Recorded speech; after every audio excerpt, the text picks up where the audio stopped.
Vous installez? Comme ça? Vas-y.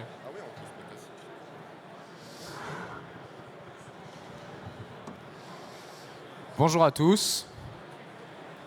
Bonjour à tous. Donc, je vais rapidement nous présenter les uns les autres. Donc, pour ma part, je vais un peu animer cette table ronde. Et donc, je suis Paul de Braquillange et je suis le délégué régional France Hydrogène pour la Nouvelle-Aquitaine. Et donc, je suis aussi responsable des relations institutionnelles nationales pour le groupe Terega. Et à côté de moi, Audrey Lebars. Je te laisse te présenter. Donc Audrey Lebars, je suis la directrice de projet du territoire d'industrie Lac-Potarbe.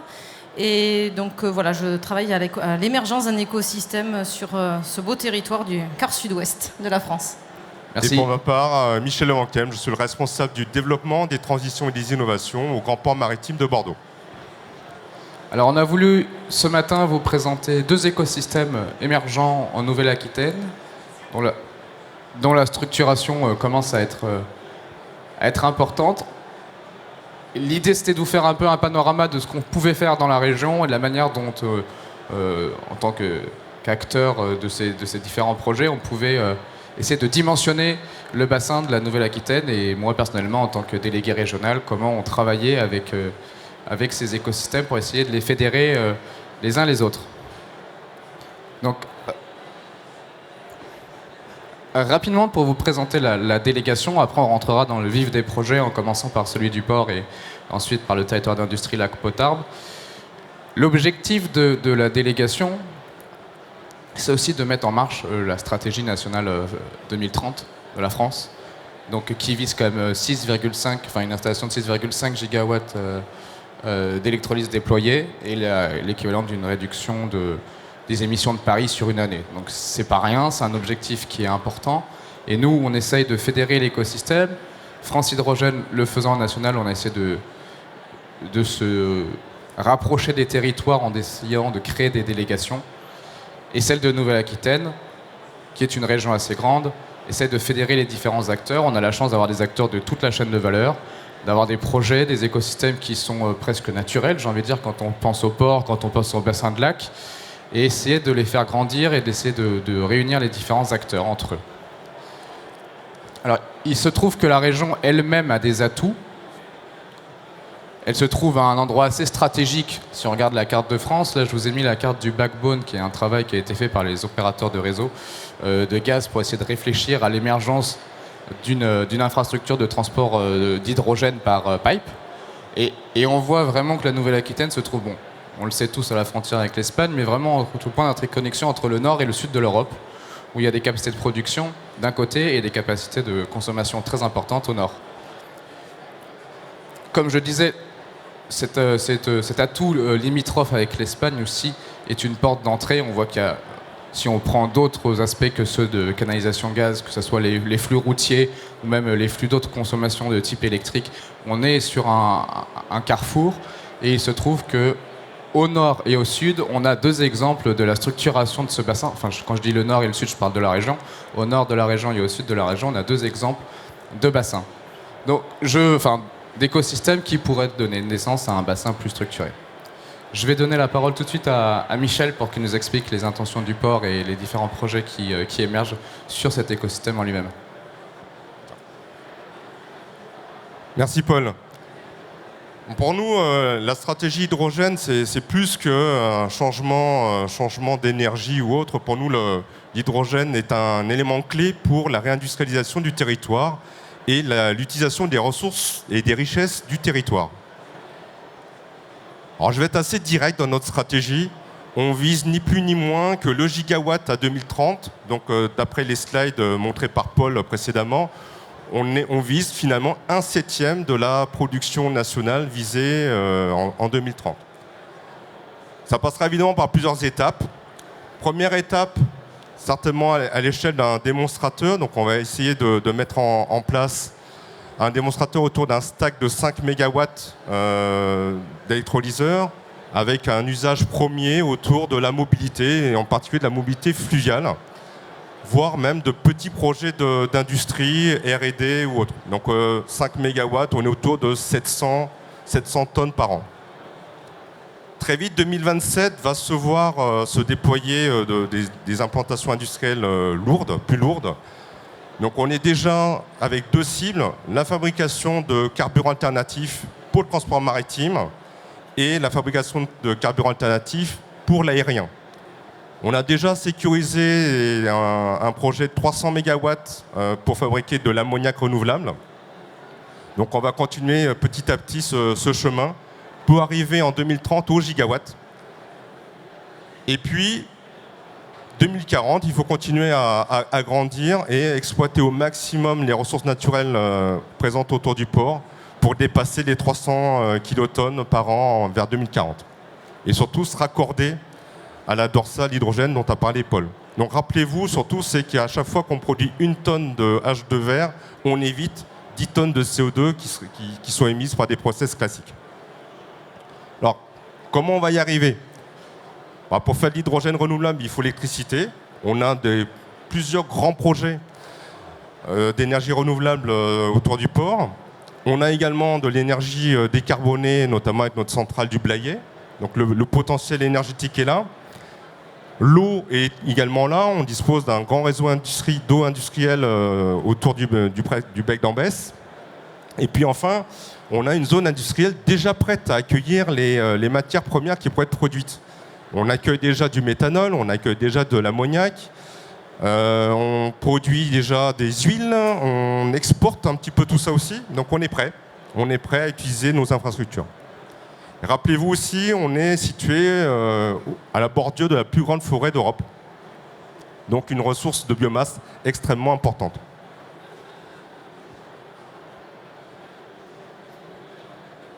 On est raccordé à de très nombreux réseaux à l'échelle européenne, donc le fameux RTET, le grand réseau transeuropéen de transport. On l'est également au niveau énergie, puisqu'il y a un projet en cours qui raccorde la péninsule ibérique à la région de Bordeaux au niveau de l'électricité. Donc ça veut dire que durablement, on aura de quoi approvisionner nos électrolyseurs et faire acheminer les produits qui seront générés sur le port. On a des réseaux plus locaux, ferroviaires, fluviaux, des pipes qui permettent de raccorder notamment Bordeaux à Parentis. On verra tout à l'heure à quel point c'est important. Donc voilà un positionnement aussi d'infrastructure très intéressant. Alors notre stratégie s'appelle Green Physics, donc Green Ports and Hydrogen for Sustainable Industries and Cities and Ships. Car en réalité, notre stratégie vise à réindustrialiser l'ensemble du bassin bordelais, notamment au travers du rétrofit de navires, parce qu'on pense que ces carburants alternatifs, on peut accélérer la décarbonation du transport maritime, et il faudra transformer les bateaux. De la même façon, avec une production d'hydrogène aussi massifiée, on va atteindre des prix de production très bas, et on va pouvoir en faire profiter la mobilité publique.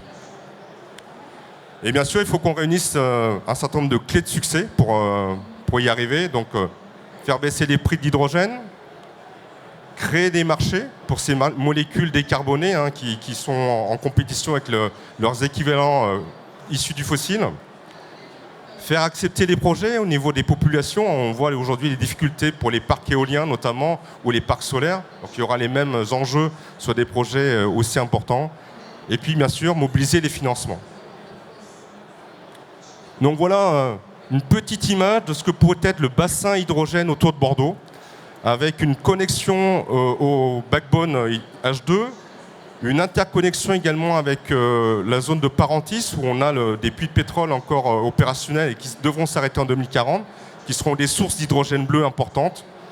Et puis finalement le dessin de ce que pourrait être la presqu'île d'Ambès, avec surtout la production de H2 et une très grande bioraffinerie au sens large, qui permettra de produire ces carburants alternatifs dont on vient de parler. Voilà pour ma part. Merci Michel. Audrey le relais sur le territoire qui se trouve, lui, à l'extrême sud de la région, sur le territoire d'industrie Lac-Potarbe, donc, qui recouvre à la fois l'agglo de Pau, mais celle de Lac et en Haute-Pyrénées, donc on dépasse un peu les frontières de la région Nouvelle-Aquitaine avec l'agglomération de Tarbes. Donc bonjour à tous. Donc effectivement, l'idée c'était de vous présenter comment notre écosystème est en train d'émerger sur justement le quart sud-ouest au pied des Pyrénées, en partant de l'innovation sur la mobilité avec notamment les bus Phébus, justement sur la partie de la décarbonation industrielle autour du bassin de Lac. Donc effectivement, je reprends la même cartographie que vous connaissez tous. Donc c'est effectivement la backbone. Donc nous, on a un territoire effectivement qui est assez différenciant, notamment sur la question du stockage. Question de stockage et de transport qui nous permet effectivement d'avoir un positionnement très stratégique pour justement travailler sur ces deux thématiques-là. On est raccordé au pied des Pyrénées. On est sur un territoire qui est avant tout transfrontalier. Et l'idée, c'est effectivement qu'on puisse être un nœud énergétique, en tout cas, autour du bassin de Lac. Et je vais vous le présenter tout de suite. Donc notre feuille de route, elle est multiple, elle est variée. Elle a fait l'objet effectivement de l'écriture d'un livre blanc donc, qui a été réalisé donc, au deuxième semestre 2022. Qui permet effectivement de donner lecture à horizon 2040 de ce que veut faire le territoire. Et quand je dis que le territoire, c'est à la fois les acteurs publics et acteurs privés. C'est vraiment la chose un petit peu différenciante qu'on a sur notre territoire, c'est qu'on a vraiment une gouvernance mixte au niveau des projets de l'émergence de cet écosystème hydrogène. Donc effectivement, on a une identité un peu spécifique qui est liée à l'histoire industrielle du bassin de Lac sur la question du stockage, du transport. On a effectivement Terega qui a son siège social sur le territoire. Donc on a vraiment un facteur différenciant par rapport à ces deux thématiques-là. On veut travailler également sur la notion de filière quand on parle d'emploi compétences, de formation, qui nous permettent effectivement de monter en compétences les techniciens de demain, en intégrant notamment ces volets digitales. Et enfin, on aimerait recueillir effectivement des projets de production hydrogène sur notre territoire. Donc on est aussi dans une volonté d'attractivité, de rayonnement de cet écosystème un peu singulier. Donc comment on a travaillé notre émergence, en fait, elle ne date pas d'aujourd'hui, elle date depuis 2015. Donc la première brique technologique qui a été initiée sur le territoire, c'est les bus Phébus. Les bus, effectivement, donc, portés par Pau Mobilité.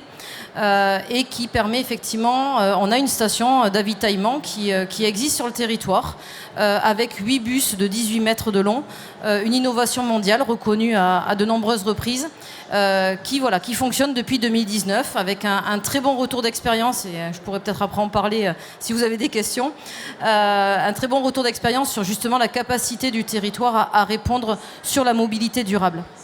Ensuite, sur la phase 2, on a plutôt travaillé sur le clustering. C'est un peu cette notion de gouvernance mixte public-privé. Donc avec la rédaction effectivement d'un livre blanc, du travail avec l'ensemble des écosystèmes et des acteurs du territoire, globalement, et acteurs régionaux. Et l'idée, c'est effectivement de montrer qu'on avait l'existence même d'un écosystème singulier. Et on est en phase, on va dire, un peu de vallée de la mort, c'est-à-dire que là on est vraiment sur la dimension investissement. Vallée de la mort, pourquoi ? Parce qu'effectivement il faut passer maintenant dans le cas concret d'une production massifiée avec un horizon à 2026-2027, et pour cela on s'appuie forcément sur les acteurs privés qui peuvent avoir des projets singuliers sur notre territoire. Et comme l'a expliqué également Michel, on souhaite aussi s'intégrer dans la dimension européenne avec le backbone, avec une notion notamment transfrontalière, en lien très proche avec les partenaires espagnols et la communauté de travail des Pyrénées. Donc le bassin de Lac, c'est un territoire à part. C'est celui-ci qui nous fait rayonner au niveau de notre écosystème. Donc c'est vrai qu'on a un écosystème qui est interrégional avec la moitié d'un département et puis 2 intercommunalités côté Hautes-Pyrénées. Mais on est avant tout sur un bassin industriel qui a une véritable histoire en termes de gaz, en termes de mix énergétique. Et c'est vraiment l'enjeu pour nous, c'est de positionner le bassin de Lac sur ce nœud énergétique mix vert avec notamment des acteurs industriels importants. Donc je sais que vous aurez une présentation demain. Alors je ne veux pas faire du teasing, mais vous pourrez peut-être participer à l'intervention de Elise Energy, qui présentera effectivement le projet de EMLAC. Donc je ne vais peut-être pas rentrer dans le détail de ce projet-là, mais en tout cas ça nous permettra, avec du e-méthanol et du e-fuels, de pouvoir en fait positionner notre territoire et d'avoir une brique essentielle à notre production. Donc le bassin de lac est singulier. Vous voyez énormément de projets qui sont autour. La question de la mobilité est intégrée. La question du stockage avec des pilotes industriels portés par Terega avec le projet IGO, mais aussi un projet transfrontalier qui s'appelle Lac Hydrogène, qui fait sens pour nous, en tout cas sur l'intégration de la dorsale européenne Backbone, qui nous permettra effectivement de positionner vraiment le bassin de lac sur un prisme énergétique. Donc voilà, vous avez un peu les éléments effectivement de la plateforme avec quatre plateformes industrielles, dont 2 classées Céveso 2, qui permettra effectivement, on est déjà sur une zone mixte énergétique et on a vraiment tous les atouts pour justement accueillir des projets structurants avec de la méthanation, du power to gas, du gas to power, les smart grid également, donc portés effectivement sur des projets de Terega. Donc voilà, on a un ADN spécifique sur la production d'énergie verte. On a énormément de productions d'énergie qui sont d'ores et déjà implantées, notamment avec des projets portés par Total Energy. Mais également, effectivement, on a l'hydroélectricité qui est vraiment quelque chose de très différenciant sur notre territoire. Donc sur la production énergie verte, on est au rendez-vous. Sur la question du stockage, je pense que ça sera l'avenir du territoire. On peut penser qu'il y a de la production hydrogène, mais il faudra le stocker pour garder effectivement une certaine souveraineté énergétique de notre territoire. La question du transport, qui peut se faire par différents moyens, mais notamment sur des infrastructures gazières. Le e-fuels, on en a parlé effectivement avec le projet d'Elise Energy, mais également sur les dimensions de mobilité, parce qu'on a un territoire qui a la chance de pouvoir avoir des retours d'expérience sur la question de la mobilité. J'en arrête là pour permettre effectivement le jeu de questions-réponses.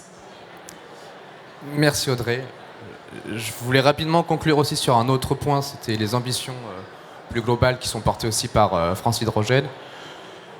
Là, je vous ai mis rapidement une illustration des différentes initiatives. Alors, je sais très bien, vous ne pouvez pas les lire, mais graphiquement, vous voyez qu'on se retrouve autour, encerclé de plusieurs pays qui ont des ambitions fortes sur l'hydrogène, que la France a une position centrale. Si la région Aquitaine a une position de carrefour entre l'Espagne et la France elle-même a une position de carrefour. La logique qui a été évoquée par Audrey et Michel sur le backbone européen permettrait en fait d'intégrer la France dans cette logique européenne et d'intégrer les différentes productions, les différentes consommations à une maille plus large. L'objectif qui est sous-jacent, et c'est aussi le deuxième autre point qu'on développe avec la délégation, c'est de faire émerger des écosystèmes pour les relier entre eux afin de créer un bassin, des bassins qui ont des tailles suffisantes par elles-mêmes. Là, c'était un travail qui a été mené par le CNH et par le CSF pour identifier différents bassins qui permettraient d'atteindre la cible des 6,5 gigawatts dont on parlait tout à l'heure. Et on constate qu'il y a un bassin qui recouvre en effet la région Nouvelle-Aquitaine et qui englobe aussi la région Occitanie. Donc à L2, ces deux régions pourraient constituer un bassin, et donc l'objectif qu'on a aujourd'hui, c'est vraiment de les structurer, de structurer les différents projets entre eux, de les articuler, de les rapprocher, de rapprocher les acteurs pour créer des synergies entre eux, et de mailler ces différents écosystèmes, d'abord à une échelle peut-être entre eux, après à l'échelle de la région, et puis enfin à l'échelle de la France et de l'Europe. Voilà les enjeux qu'on porte. On essaie de développer donc ces différents corridors entre les différents projets. Et le cas du port de Bordeaux et du territoire d'industrie sont deux beaux exemples qui nous permettent d'envisager la suite de cette structuration avec beaucoup d'enthousiasme. Voilà, j'en ai fini. Il nous reste quelques minutes pour des questions si vous en avez.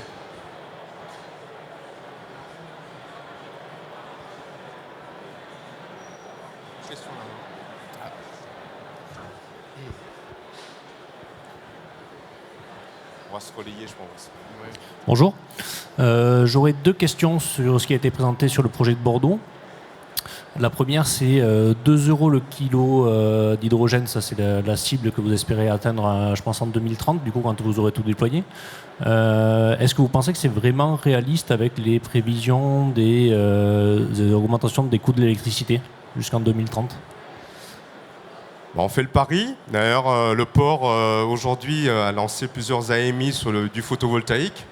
Donc évidemment, il n'est pas à l'échelle, lui, mais on compte beaucoup sur les concepts de PPA, justement, avec ces grands projets pour maîtriser ces coûts de l'énergie. Donc c'est un objectif que fixe aussi l'Agence internationale de l'énergie. Le 2 euros le kilo, ce n'est pas sorti par hasard.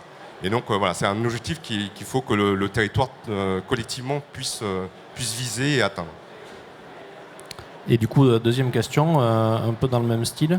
Est-ce que vous pensez du coup que ça ne va pas être trop consommateur d'énergie? Donc je sais qu'il y a la centrale nucléaire qui est à proximité, mais du coup, c'est la consommation de l'énergie, c'est au détriment de toutes les autres utilités d'électricité qu'il peut y avoir autour, quoi.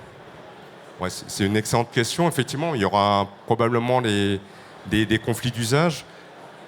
D'où la stratégie du port, derrière, c'est de produire des carburants alternatifs. En fait, tout ce qu'on fait, c'est pour finalement transformer l'électricité en une autre forme d'énergie qui serait utile pour l'ensemble des moyens de transport notamment. Donc il y aura un arbitrage forcément à donner, mais à la fin, on reste dans le domaine énergétique pour les citoyens in fine. Ok, merci. Très bien, donc il n'y a pas d'autres questions. Je vous remercie, je vous invite tous à rendre visite aussi sur le stand de la région Nouvelle-Aquitaine, qui est à l'origine de cette conférence et qui vous permettra de rencontrer les différents acteurs du territoire pour parler de leurs projets. Merci à tous.